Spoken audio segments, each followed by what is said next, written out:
নমস্কার, সকলকে স্বাগত। আপনারা দেখছেন দি বং অ্যাস্ট্রো ইউটিউব চ্যানেল। আমি আপনাদের সঙ্গে অ্যাস্ট্রোলজার ডক্টর নীলাদ্রি নারায়ণ বসু। আর এখন আমরা আলোচনা করব, দেখতেই পাচ্ছেন, জুন মাসের রাশিফল নিয়ে। আর এখন আলোচনা হবে তুলা রাশি নিয়ে। তুলা রাশির ক্ষেত্রে যেটা বলবো, তুলা রাশি এই জুন মাস যদি আপনারা একটু সজাগ সতর্ক থেকেছেন, তাহলে কিন্তু এই জুন মাস আপনাদের জীবনে একটা মোড় এমন নিয়ে আসবে যেটা কিন্তু আপনারা স্বপ্নেও কল্পনাতে পারেননি অবশ্যই। এবং এমন কিছু পরিবর্তন গ্রহগত ঘটতে চলেছে যা কিন্তু আপনাদের জীবনে একটা সুদূর প্রসারী ফলাফল তৈরি করবে। এবং এই মাসেই কিন্তু গ্রহগুলির এক গোপন সংমিশ্রণে হবে আপনাদের প্রেম, প্রতিপত্তি, অর্থের বিশেষ পরিবর্তন। ফলে আপনাদের জন্য এই সমস্যা থেকে বেরিয়ে আসবার জন্য থাকবে রহস্যময় টোটকাও। ফলে ভিডিওটি এক সেকেন্ডও স্কিপ না করে দেখতে থাকুন, সঙ্গে থাকুন। চলুন শুরু করা যাক। শুরুতেই বলবো গ্রহ গোচর নিয়ে আলোচনায়। 6 জুন তারিখে বুধ গ্রহ মিথুন রাশিতে গোচর করবেন। তার পরবর্তীতে সেই বুধ গ্রহই মিথুন থেকে চলে যাবেন কর্কট রাশিতে 22 জুনে।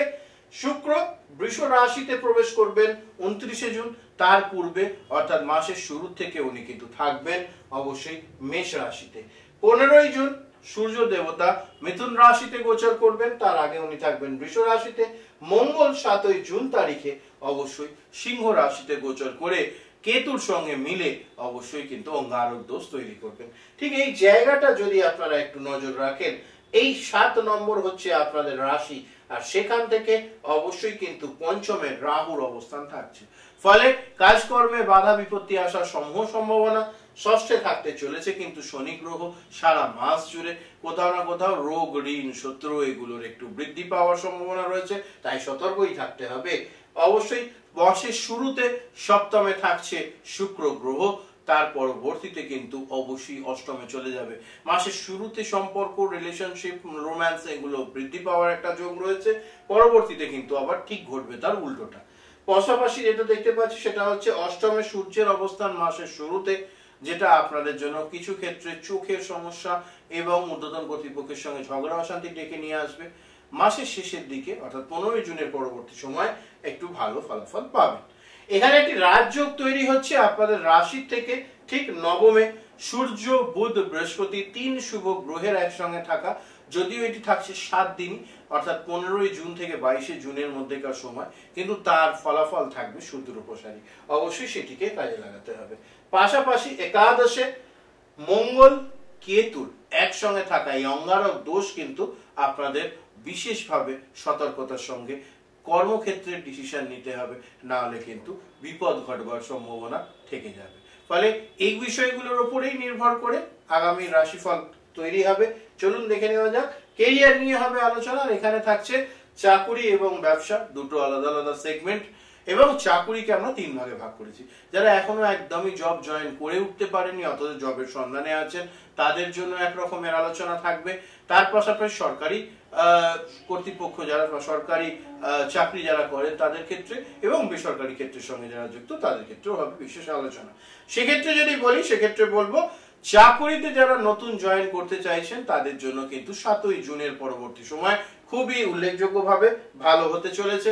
অবশ্যই সেটিকে কাজে লাগান। তার পাশাপাশি নতুন দায়িত্বও কিন্তু আসতে চলেছে যারা নতুন জয়েন করবেন তাদের জন্য। বিশেষ করে 7 থেকে 22 তারিখ পর্যন্ত সময় কিন্তু খুব অনুকূল। এই সময় কাজ পাওয়ার জন্য অবশ্যই লড়াই করুন। যারা মনে করছেন চাকরি করবেন বা চাকরির জন্য অলরেডি পেপার দিয়েছেন, তারা কিন্তু একটু খোঁজ খবর নিয়ে জব শুরু করবার সম্ভাবনা রয়েছে। চলে আসুন সরকারি চাকরির সঙ্গে যারা যুক্ত তাদের বিষয় নিয়ে আলোচনা। তাদের ক্ষেত্রে বলবো কোথাও না কোথাও সহকর্মীদের সঙ্গে একটু মনোমালিন্য, একটু অফিস পলিটিক্সের শিকার হয়ে কিন্তু মানসিক অশান্তি বৃদ্ধি পাওয়ার সম্ভাবনা রয়েছে এই মাসে। ফলে সতর্ক থাকতে হবে। তার পাশাপাশি ঊর্ধ্বতন কর্তৃপক্ষের সঙ্গে অযাচিত ঝগড়া, অবাঞ্ছিত ঝগড়া এড়িয়ে চলুন, নাহলে কিন্তু সমস্যা হবে। যারা সরকারি চাকরির সঙ্গে যুক্ত তাদের ক্ষেত্রে বলবো। যারা বেসরকারি কাজের সঙ্গে যুক্ত তাদের ক্ষেত্রে জব সুইচ করা, জব চেঞ্জ করবার জন্য 15 থেকে 22 যে সময়কাল, সেই সময় অতীব সুন্দর। এই সময়ের মধ্যে চেষ্টা করুন বিশেষভাবে কাজে লাগাতে, অবশ্যই ভালো ফলাফল পাবেন। তার পাশাপাশি আরো একটা পজিটিভ জিনিস এখানে আমি দেখতে পাচ্ছি, সেটা হচ্ছে স্যালারি বা ইনক্রিমেন্ট হওয়ার সম্ভাবনাও কিন্তু এই সময়কালের মধ্যে দেখা যাচ্ছে। ফলে সেটাও কিন্তু বিশেষ সুদূর প্রসারী ফলাফল আপনাদের জীবনের উপর তৈরি করবে। পরবর্তীতে চলে আসবো আমরা ব্যবসা নিয়ে আলোচনায়। শুরুতেই বলবো, যারা এখনো ব্যবসা শুরু করে উঠতে পারেননি, আর ভাবনা চিন্তার প্রয়োজন নেই, এবার ব্যবসা শুরু করুন। শুরুর আগে অবশ্যই যেটা করবেন সেটা হচ্ছে জেনে নেবেন যে আপনি যে ব্যবসা শুরু করতে চাইছেন সেই ব্যবসা আপনার জন্মছকের সঙ্গে যায় কিনা। অবশ্যই বিষয়টি মাথায় রাখুন। যদি কোনোভাবে মনে হচ্ছে যে এই ব্যবসা আপনার ভালো কিনা সেটা জানবেন, অবশ্যই স্ক্রিনে নাম্বার যাচ্ছে, যোগাযোগ করতে পারেন, অবশ্যই সহযোগিতা করব। পাশাপাশি যারা অলরেডি বিজনেসে রয়েছেন এবং মনে করছেন ব্যবসা সম্প্রসারণ করবেন, তাদের জন্য 15 থেকে 22 মধ্যেকার সময় কিন্তু নতুন বিনিয়োগ, মুনাফা বৃদ্ধি, এগুলোর সমূহ সম্ভাবনা রয়েছে এবং সেটা আপনাদের জন্য পজিটিভ রেজাল্ট এনে দেবে। অবশ্যই সেটিকে কাজে লাগান, নিশ্চিত ভালো ফলাফল পাবেন। চলে আসবো পরবর্তী সেগমেন্টে, থাকছে অর্থভাগ্য। অর্থভাগ্যে আমরা তিনটে সাব টপিকে ভাগ করেছি: আর্থিক লাভ, ব্যয়বাহুল্য ও সতর্কতা এবং রেমিডিস। তো আর্থিক লাভের ক্ষেত্রে বলবো, উভয় চাকরিজীবী এবং ব্যবসায়ী উভয়েরই কিন্তু বেতন বৃদ্ধি বা মুনাফা বৃদ্ধির সম্ভাবনা এই মাসে দেখা যাচ্ছে এবং তার সঙ্গে সঙ্গে কোনো আটকে থাকা টাকা পাওয়ার একটা সুন্দর যোগ কিন্তু দেখা যাচ্ছে এবং হঠাৎ করে অর্থপ্রাপ্তির যোগ কিন্তু এই মাসে রয়েছে। বিশেষ করে বন্ধুত্ব, নেটওয়ার্কিং, এই সমস্ত ক্ষেত্র থেকে ইনকাম হওয়ার সম্ভাবনা কিন্তু রয়েছে। মুদ্রা বিনিয়োগ বা অনলাইনের ইনকামের দিক থেকে বলবো, যারা ব্লগ তৈরি করেন বা সোশ্যাল মিডিয়াতে কাজ করছেন তাদের জন্য সময়টি ভালো। কোন রকম ফাটকা কারবার, এই যে ব্যয়বাহুল্য, সেখান থেকেই বলবো কোন রকম ফাটকা কারবার থেকে দূরে থাকুন, পয়সা ডুবে যাওয়ার সম্ভাবনা কিন্তু রয়েছে। আপনাদের জন্য সবচেয়ে ভালো রেমেডি যেটা বলবো আর্থিক সমৃদ্ধির জন্য, অবশ্যই আপনারা আপনাদের ক্যাশ বক্সে একটি করে লাল কাপড়ে ভেতরে অবশ্যই 7টি মা লক্ষ্মীর কড়ি রেখে সেটা আপনারা আপনাদের বাড়ির সিন্ধুকে বা ক্যাশ বক্সে, যারা অফিসে থাকেন অফিসে ব্যবসা করেন তাদের জন্য ক্যাশ বক্সের মধ্যে রাখুন, নিশ্চিত ভালো ফলাফল পাবেন। চলে আসবো এর পরবর্তী সেগমেন্টে এবং আমরা প্রেম, সম্পর্ক ও বিবাহ নিয়ে আলোচনা।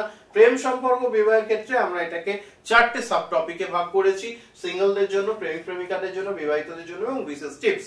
ফলে এই টপিকটা আসলেই, প্রেম, সম্পর্ক ও বিবাহ, এই টপিকটা আসলেই সিঙ্গেল যারা থাকেন তারা কিন্তু কোনোভাবে একটু মন খারাপ করে ফেলেন। তাদের কথা ভেবেই এই টপিকে আপনাদেরকে আগে রেখেছি। যাদের জীবন সিঙ্গেল কাটছে, যারা হয়তো কোনো সময় সম্পর্কে ছিলেন এখন সিঙ্গেল রয়েছেন, তাদের কিন্তু নতুন সম্পর্ক হওয়ার সমূহ সম্ভাবনা রয়েছে। তার পাশাপাশি লং ডিস্টেন্স রিলেশনশিপ তৈরি হওয়ার সম্ভাবনা কিন্তু এই মাসে দেখা যাচ্ছে। তুলা রাশির জাতক জাতিকারা যারা দীর্ঘদিন ধরে লং ডিস্টেন্স রিলেশনশিপে রয়েছেন, তাতে সাফল্য লাভের সমূহ সম্ভাবনা কিন্তু দেখতে পাচ্ছি। ফলে প্রেমের দিক থেকে এই সময়টা বিশেষ ভালো ফলাফল দেবে, সেটা আপনারা বুঝতেই পারছেন। তার পাশাপাশি প্রেমিক প্রেমিকাদের জন্য যারা অলরেডি রিলেশনশিপের মধ্যে রয়েছেন, তাদের ক্ষেত্রে এই মাস কিন্তু গভীর সংযোগ, প্রেমের প্রগাঢ়তা হওয়ার সম্ভাবনা রয়েছে। তার সঙ্গে সঙ্গেই আরো একটা শুভ যোগ, কোনো ভ্রমণের প্ল্যান যদি করেন সেটাও এই মাসে সফল হওয়ার সম্ভাবনা রয়েছে যারা প্রেমিক প্রেমিকা রয়েছেন তাদের জন্য। যারা অলরেডি বিবাহিত রয়েছেন তাদের ক্ষেত্রে বলবো, কোথাও না কোথাও আপনাদের ক্ষেত্রে মোটামুটি 8 থেকে 28 তারিখের মধ্যেকার সময় কিন্তু কিছু কিছু পারিবারিক অশান্তি, দাম্পত্য কলহ দেখা দেওয়ার সম্ভাবনা রয়েছে। ফলে সেই বিষয়টিকে একটু সতর্ক দৃষ্টি রাখবেন, নিশ্চিত ভালো ফলাফল পাবেন। বাড়িতে কেউ অসুস্থ হওয়ার সম্ভাবনা রয়েছে, ফলে তাকে নিয়ে দৌড়ঝাঁপ এইটার সম্ভাবনা থাকছে, ফলে সতর্ক থাকুন, বিশেষ করে এই বিষয়টি মাথায় রাখুন। চলে আসবো পরবর্তীতে আপনাদের জন্য বিশেষ টিপস হিসেবে, যে কোনো সমস্যাই যখনই তৈরি হচ্ছে পারস্পরিক আলোচনার মাধ্যমে মিটিয়ে ফেলবার চেষ্টা করুন, না হলে কিন্তু এটার সমাধান হবে না এবং সমাধান না হওয়ার ফলে সমস্যা আরো বেড়ে যেতে পারে। এই বিষয়টিকে খেয়াল রাখুন। চলে আসুন পরবর্তী সেগমেন্টে, স্বাস্থ্য ও মানসিক অবস্থা। স্বাস্থ্য ও মানসিক অবস্থার ক্ষেত্রে যেটা দেখতে পাচ্ছি, মানসিক চাপ, উদ্বেগ বৃদ্ধি পাওয়ার সম্ভাবনা এই মাসে কিন্তু রয়েছে। যোগা মেডিটেশনের মধ্যে থাকুন, অবশ্যই ভালো ফলাফল পাবেন। তার সঙ্গে সঙ্গে গলা ব্যথা বা বাতজনিত সমস্যা হওয়ার সম্ভাবনা রয়েছে এবং এটার কারণে কিন্তু প্রবলেম বাড়তেও পারে, এই বিষয়টি মাথায় রাখুন। 8 থেকে 17 তারিখের মধ্যে খাওয়া দাওয়ায় সতর্কতা বিশেষভাবে পালন করবেন, নচেত কিন্তু সমস্যা তৈরি হওয়ার যোগ রয়েছে, সতর্ক থাকুন। চলে আসবো এর পরবর্তীতে আপনাদের জন্য রেমেডি। প্রত্যেকদিন রাতে তামার ঘটিতে বা তামার গ্লাসে জল ভরে শুতে যান, পরের দিন সকালে উঠে সেই জল খেয়ে নিন, রেগুলার বেসিস এটি করতে থাকুন, অবশ্যই ভালো ফলাফল পাবেন। চলে আসবো পরবর্তী সেগমেন্টে, আমরা পড়াশোনা নিয়ে হবে আলোচনা। এখানে আমরা 4টে সাব টপিক রেখেছি।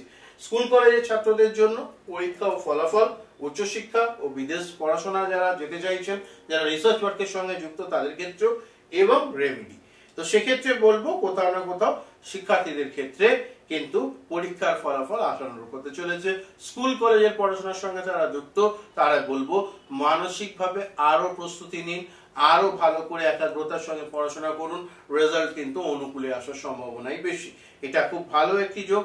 নতুন কোনো কোর্সে ভর্তি, স্কলারশিপ প্রাপ্তি বা ভিসা, বিদেশে পড়তে যাওয়ার ভিসা কিন্তু কনফার্ম হওয়ার সম্ভাবনা রয়েছে। কম্পিটিটিভ এক্সামের জন্য যারা প্রস্তুতি নিচ্ছেন তাদের ক্ষেত্রে কিন্তু অবশ্যই যেটা দেখতে পাচ্ছি কোথাও না কোথাও একটা পজিটিভ দিকেই যাবে, এবং 15 থেকে 22-এর মধ্যে যদি সেই রকম কিছু ঘটে অবশ্যই সফলতার ম্যাক্সিমাম সুযোগ কিন্তু তৈরি হচ্ছে। চলে আসবো এরপর আপনাদের জন্য উচ্চশিক্ষা ও বিদেশে পড়াশোনার ক্ষেত্রে ভিসা কনফার্ম হতে পারে, আপনার স্কলারশিপ গ্র্যান্ট হতে পারে, অবশ্যই সুযোগগুলো রয়েছে। তার সঙ্গে সঙ্গে যারা রিসার্চ ওয়ার্কের সঙ্গে যুক্ত তাদের কিন্তু সফলতার সম্ভাবনা এ মাসে পরিষ্কার দেখা যাচ্ছে। গুরুর সহায়তা লাভের মাধ্যমে এগিয়ে চলবার বিশেষ সম্ভাবনা। 12 থেকে 27 তারিখের মধ্যে অবশ্যই কিছু ভালো খবর আপনারা এক্সপেক্ট করতেই পারেন। আপনাদের জন্য বিশেষ রেমেডি হিসেবে যেটা বলবো, দুস্থ বাচ্চাদের বই, খাতা, পেন এগুলো বুধবার দিন কিনে দেওয়ার চেষ্টা করুন, নিশ্চিত ভালো ফলাফল পাবেন। চলে আসবো পরবর্তী সেগমেন্ট নিয়ে আলোচনায়। পরবর্তী সেগমেন্টে থাকছে কিছু গুরুত্বপূর্ণ তারিখ এবং সাবধানতা, এবং এইখানেই কিন্তু আপনাদেরকে একটু বিশেষভাবে খেয়াল রাখতে হবে। শুভ দিন হিসেবে যেটা দেখতে পাচ্ছি 4, 8, 12, 14, 16 এবং তার সঙ্গে সঙ্গে 21 ও 25 তারিখ হচ্ছে আপনাদের জন্য শুভ দিন। যে দিনগুলো সতর্ক থাকতে হবে সেটি হলো 9 তারিখ, 12 তারিখ এবং তার সঙ্গে সঙ্গে থাকছে 17 তারিখ আর 29 তারিখ। এই দিনগুলোতে বিশেষভাবে সতর্ক থাকবেন।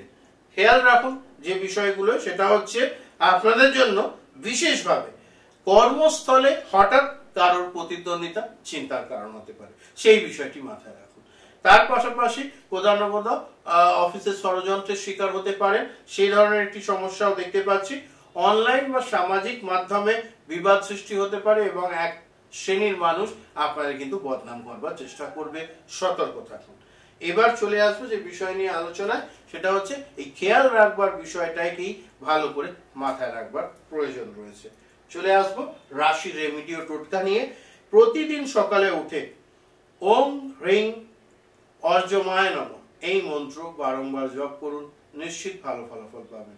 মন্ত্রটি আরেকবার বলে দিচ্ছি, ওং হ্রিং অর্জমায় নমঃ এই মন্ত্রের বারংবার জপ করুন, নিশ্চিত ভালো ফলাফল পাবেন। প্রতি শুক্রবার মা লক্ষ্মীর পায়ে অবশ্যই সাদা ফুল অর্পণ করুন, ভালো ফলাফল পাবেন। তার পাশাপাশি শুক্রবার দিন আপনারা সাদা মিষ্টি মা দুর্গাকে বা মা লক্ষ্মীকে অর্পণ করুন, অবশ্যই ভালো হবে। এইগুলো মেনটেন করুন, নিশ্চিত ভালো ফলাফল পেতে চলেছেন। আপনাদের জন্য একটু গোপন বা বোনাস টিপস হিসেবে বলবো যেটা, সেটা হচ্ছে মঙ্গল ও শনির কোথাও না কোথাও একটুখানি দ্বন্দ্ব যোগের সম্ভাবনা হওয়ার সম্ভাবনা রয়েছে, সেক্ষেত্রে একটু সতর্ক থাকতে হবে, অবশ্যই মাথায় রাখুন। তুলা রাশি জুন মাস 2025 আপনাদের জন্য সামঞ্জস্য, সৌন্দর্য, স্থিতিশীলতা এগুলো অবশ্যই আনবে যদি আপনারা সতর্ক থাকেন। খেয়াল রাখলে অবশ্যই এগিয়ে যেতে পারবেন। সবশেষে থাকছে আপনাদের জন্য সারসংক্ষেপ এবং আপনাদের প্রতি বিশেষ বার্তা। সেখানে বলবো অবশ্যই তুলা রাশি ছিল এই জুন মাসের পূর্ণাঙ্গ রাশিফল। আশা করি আপনাদের ভালো লেগেছে। কর্ম, প্রেম, ধন এবং স্বাস্থ্য সবকিছুতেই কিন্তু মিশ্র ফলাফল পাওয়ার সম্ভাবনা, যদি সতর্ক থাকেন এবং যদি টোটকা ফলো করেন তাহলে অবশ্যই আপনাদের জীবনে এটা কিন্তু নিয়ে আসবে টার্নিং পয়েন্ট। কমেন্টে আপনাদের জন্ম তারিখ এবং সমস্যা লিখুন, আমি আপনাদের পরের ভিডিওতে সমাধান আলাদা করে ব্যক্তিগতভাবে বলে দেব। প্রত্যেকে নিজেদের প্রিয়জনের সঙ্গে এই ভিডিওটি শেয়ার করে দেখার সুযোগ করে দিন। সকলে ভালো থাকুন, সুস্থ থাকুন, চ্যানেল সাবস্ক্রাইব করে সঙ্গে থাকতে ভুলবেন না, কারণ আগামী দিনে আসছে আরো বিস্ময়কর ভবিষ্যৎবাণী। ভালো থাকবেন, সুস্থ থাকবেন, নমস্কার, হর হর মহাদেব।